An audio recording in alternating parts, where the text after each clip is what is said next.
It's a time for pick it from China.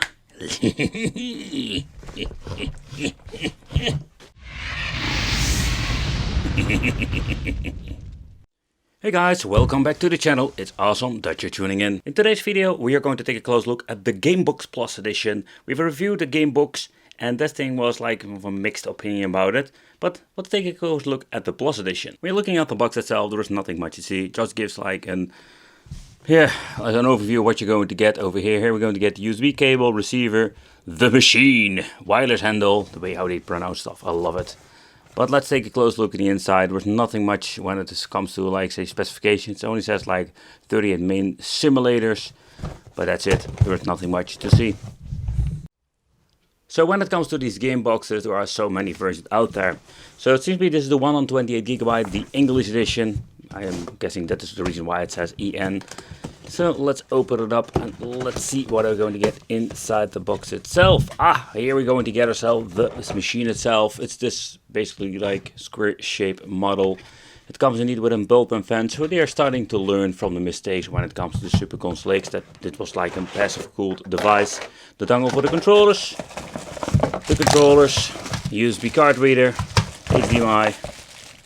We do get a power supply. Hey, they sent me the right one, the European version.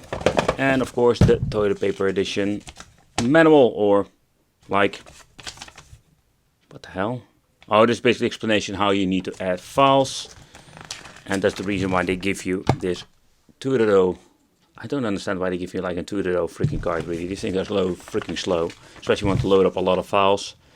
And here a quick explanation about how everything works in 2 languages, and that's it. Alright, so the first controller test that we need to do is smell it. So man, these things smell chemical, like burnt plastic. Like, I don't know how chemical it is. And do you know, the fact is, like when you're holding them for a very long time, it's going to be like smelling. The smelling of the control is going to be like on your hands. And what the... Okay, so that is the weirdest configuration I've ever seen when it comes to the freaking controllers. Look at the way this L1 is in here. Like, man, this feels so weird. Like, is this just a normal thing, or they just freaking messed it up here? No, they just they just completely like messed it up with the assembly. Oh man. So yeah, the joysticks feel okay. They do have like this rubber compound on top, because the cheap ones mostly have like only plastic. The D-pad feels quite nice. Same goes for the ABXY. But the controls are super cheap feel. They work on 2 AAA batteries. Here we have going the on and off switch over here. But yeah, this is what we're going to get with the controllers. They smell like chemical and they are like very cheap, the cheap quality. But let's talk about the Game Box Plus. Ooh, what is so plus about it? It's not a fan, because it was also included in the previous model. Okay, so at the side we're going to get ourselves an AVO port, HD, DC input, on and off switch. That is very rare, because not all of these things does have that. And optical out seems to be, they would have like 2 USB ports over here. And then we're going to get the micro SD slot. There's even like a quality seal. I'm still going to open it up. I'm guessing there are no screws, it's just click together. Like, the shell is very flimsy, like very plastic and cheap.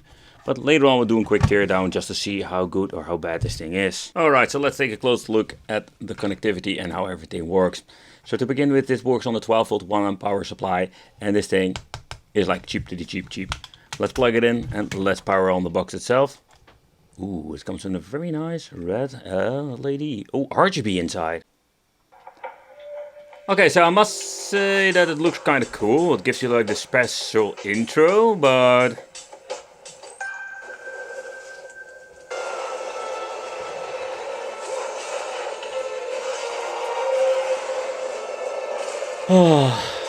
Oh man, like, what have this to do with the freaking God of War franchise? Nothing at all.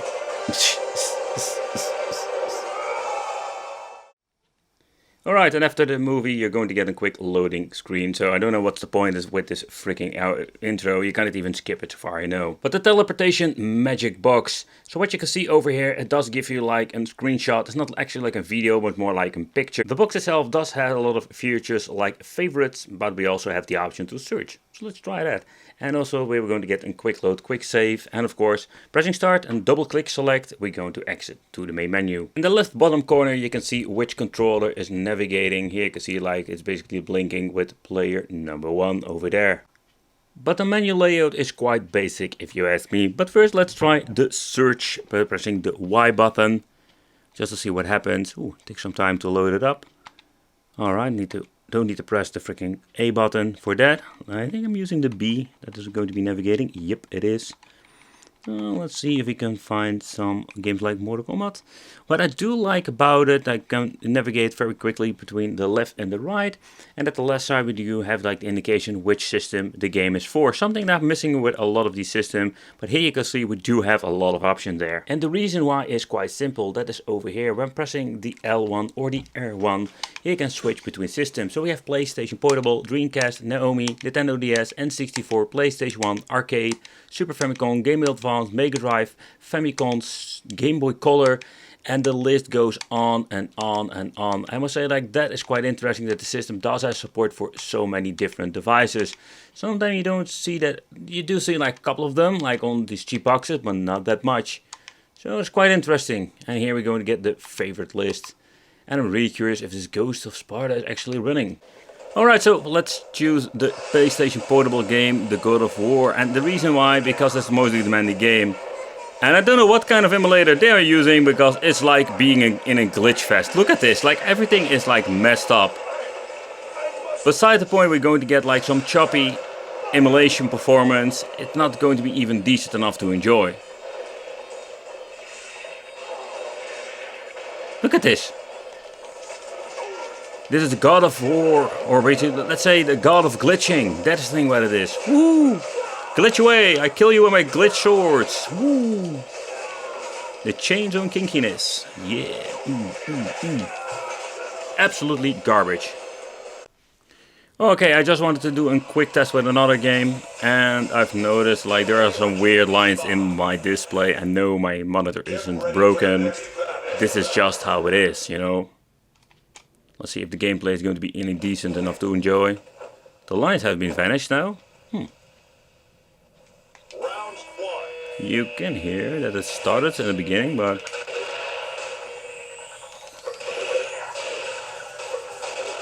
yeah, you can just hear it started like crazy.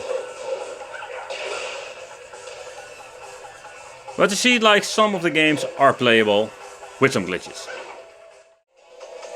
Okay, I'm curious about Sega Dreamcast, how that will run on this device.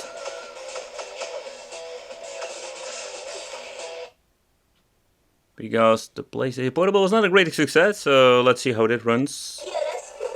Ooh. Decoration is one of the more demanding games, so... let's see if I can do any moves whatsoever. Yeah, so the D-pad is responsible on this thing.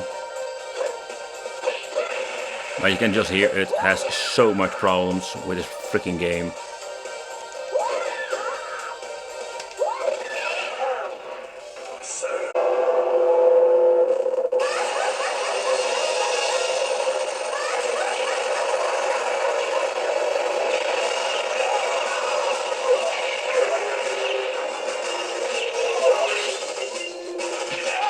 But the reason I wanted to try this game, because most of these cheap boxes does have an issue with this.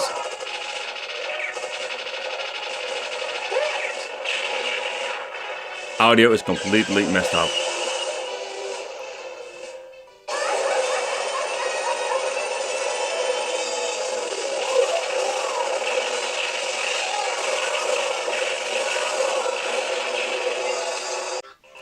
Something I don't test out a lot, but I just wanted to see how this is running. I know there's a lot of people really like to play some DS on these devices. The reason I don't like it is just basically because these games were made for freaking 2 displays. But if you want to play some NDS, it seems to be working just fine on this. And that's what you're going to see with a lot of these cheap boxes, that you can play a lot of games, but mostly like it's going to be like the less demanding games. Look at PlayStation Portable, Dreamcast. If you grab a game that is demanding, the game will struggle due of like having not enough power. Or they're just running like say crappy emulators to make it like one big glitch fest. Next up, N64. I already tell you like it's going to be a mixed performance or a mixed bag, simply because like N64 is just a really difficult, like say, emulator to get it running on a cheap box. But you will have some games that run just fine, like this one.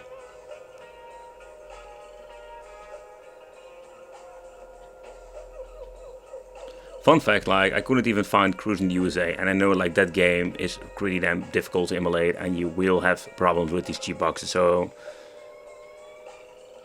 alright, so let's try the PlayStation 1 game. Because Bloody Roar 2 is a game that's really demanding, and we'll basically see if we can play all PlayStation 1 games. Here we go.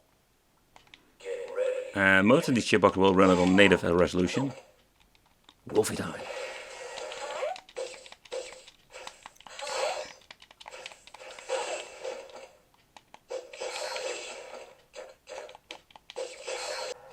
Okay, it's clear for me that they're using these weird filters again.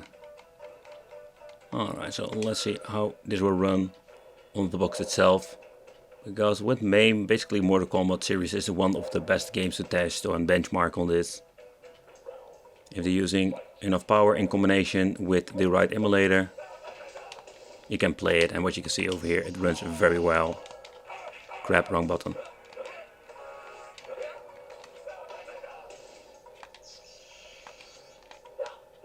Wasn't that a movie you can shoot backwards or something like that? No idea. Going to lose. Oh yeah.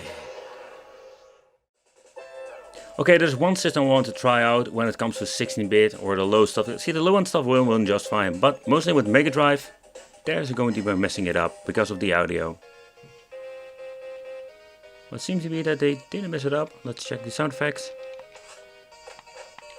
Nope, everything works just fine. So finally, they managed to do it right. Also, this uses this weird HD filter, so it looks less pixelated.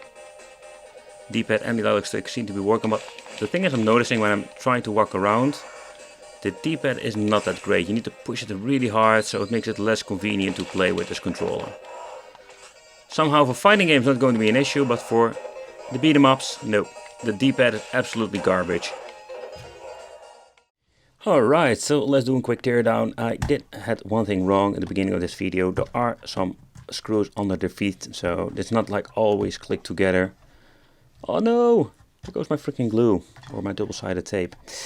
But when you're looking at this box and the performance, yeah, I was not like really surprised by it, simply because I've reviewed so many of these things here on the channel.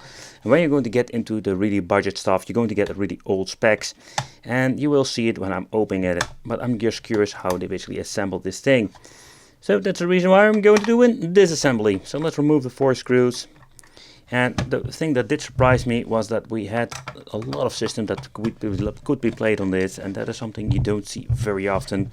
Most of the time they go up to, let's say, PlayStation. They will slap in some PSP or some Dreamcast, but they also avoid a lot of other stuff, because I don't know why, but especially when it comes to the simple stuff like handhelds. So the Plus Edition is indeed an improvement of the older version. Alright, I think get myself some prior tools, or can I use my nails for this? Yeah, I can use my nails for this. Get my pry tool. Because there's a lot of room left in here, so it's just the only thing we need to do. Click it out. Alright. Are there any screws in here? No, not really. We need to remove this. It's always very recommended to remove the SD card, otherwise you can sometimes mess it up. 128 gigabyte. Oh, I thought it was saying Nokia, but no, there isn't. Okay, so this basically what we're going to get in the inside when it comes to the main board. It feels quite hot after using for a very short time period. Let's remove the plug for the fan itself. Damn it, I think they glued it on here. There's no really specification. They're still using this greenish board. And I mean with it, like, it's looking very old, but doesn't need to be the case.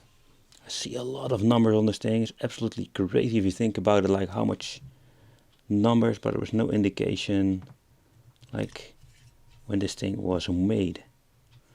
So one thing I do notice, like this thing weighs quite heavy and there's a big cooling plaque of metal on here. And basically they're using this on top, and it's not really sucking the hot air out, it's just blowing fresh air inside. But the downside to this is there is no way, or there's not a lot of ventilation holes, because these holes are for the LEDs over there. So it's all fun, they like suck in fresh air, but there is need to be an exhaust when it comes to that. But yeah, for the cooling it's okay, like nice metal sheet on it.